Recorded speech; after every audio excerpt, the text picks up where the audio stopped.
Russia అనగానే గుర్తొచ్చింది sir question. America tariffs అంటోంది మనతో, మనం రష్యాతో ఫ్రెండ్షిప్ అంటున్నాం. నిజంగా మనము డిప్లొమసీ పరంగా ఇండియా బలహీనపడుతోందా, మెరుగుపడుతోందా సార్?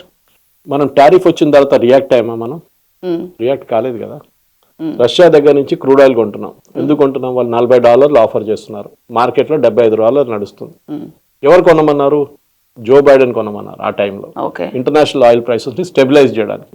మీరు $40 కొనేసుకొని మీ $10 ప్రాఫిట్ పెట్టుకొని, that is refining cost, shipping cost అని పెట్టుకొని మాకే అమ్మండి $50. మేము 74 ఎందుకు తీసుకోవాలి? మేము మీ దగ్గర నుంచి $50 తీసుకుంటాం పర్ బ్యారెల్. అదే చెప్పారు కదా, మనం చేసింది అదే. కానీ ట్రంప్ రాగానే మీరు యుద్ధానికి మీరే డబ్బులు ఇస్తున్నారే, యూరోప్ మనకన్నా ఎక్కువ కొంటున్నారు, అదే జయశంకర్ గారు చెప్పారు కదా. చైనా మనకన్నా ఎక్కువ కొంటున్నారు, వాళ్ళ మీద టారిఫ్ లేదు, మన మీద టారిఫ్ బేసిక్లీ. ఎందుకంటే మనం వాళ్ళ రష్యాని ఇంప్రెస్ చేయడానికి, రష్యా దగ్గర వార్ రాపడానికి అంటే చైనా మీద ఏంటి టారిఫ్? చైనా మీద వేస్తే వాళ్ళు చూపిస్తారు ఏం చేయరు.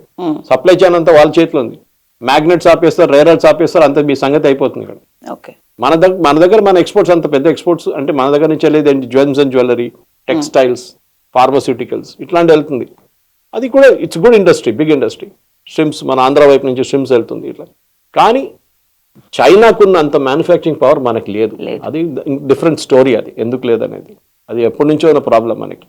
అది కాకుండా చైనా దగ్గర యాక్షన్ తీసుకోకుండా యూరోప్ మీద, యూరోప్ మనకన్నా ఎక్కువ ఆయిల్ కొంటారు, గ్యాస్, వాళ్ళు న్యాచురల్ గ్యాస్ కొంటారు వాళ్ళు. అది కాకుండా మన మీద ఎందుకు వేశారు? మనం రియాక్ట్ కాలేదు. యాజ్ అ మెచ్యూర్ నేషన్ ఎప్పుడు రియాక్ట్ కాకుండా.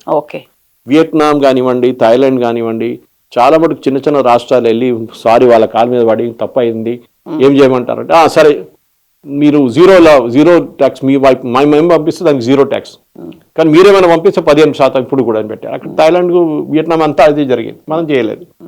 ఇప్పుడు మన టాక్స్ ఎండ్కి వస్తుంది, పాసిబ్లీ జనవరి ఎండ్ దాకా ఒక tariff, first level tariff sign చేయబోతున్నాం మనం ట్రేడ్ టాక్స్లో.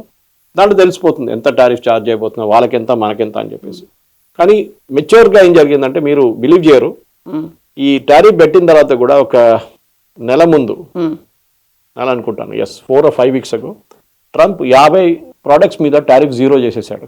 గుర్తుందా? తెలియదు.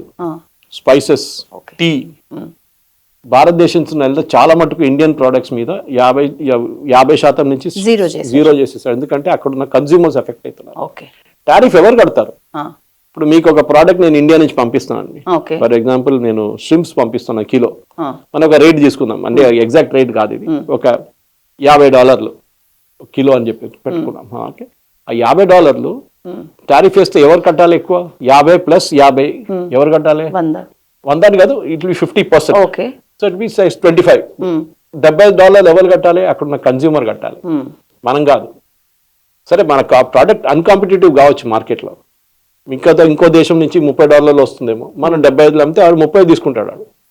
కానీ at the same time pay చేస్తున్న వాళ్ళు. కానీ ఈ స్పైసెస్ అనేది మీకు ఎక్కడ దొరకదు, ఇండియా నుంచి వెళ్తుంది. బాస్మతి రైస్ మన దగ్గర నుంచి వెళ్తుంది, ఇది కాక టీ మన దగ్గర నుంచి వెళ్తాయి. సో న్యాచురల్ అట్లాంటి ప్రోడక్ట్ మీద టారిఫ్ పెడితే అక్కడ ఉన్న కన్స్యూమర్ ఎఫెక్ట్ అవుతుందని చెప్పి తగ్గించేసాడు అక్కడ. ఇది చుప్చాప్ చేశాడు, ఏ సౌండ్ లేకుండా చేశాడు ట్రంప్. మిగతా ప్రోడక్ట్ చూడండి, నవంబర్లో, యాజ్ ఆఫ్ నవంబర్, ఈ డిసెంబర్ ఫిగర్స్ ఇంకా రాలేదు, నవంబర్లో మన ఫిగర్స్ యూఎస్ కి మన ఎక్స్పోర్ట్స్ పెరిగింది. నవంబర్ ఇయర్ ఆన్ ఇయర్ అంటారు, అంటే November last year November this year compare చేస్తే టారిఫ్ పెట్టిన తర్వాత కూడా మన ఎక్స్పోర్ట్స్ పెరిగింది. ఎట్లా పెరిగిందండి? బికాస్ యూఎస్ కన్స్యూమర్స్ తెలిసిపోయింది కొన్ని ప్రోడక్ట్స్ కి ఇండియాని మనం రీప్లేస్ చేయలేము, they are really good at that, quality wise కావచ్చు, మిగతా ఏమైనా కావచ్చు. టారిఫ్ గట్టి కూడా వాళ్ళు తీసుకుంటున్నారు మన వైపు నుంచి.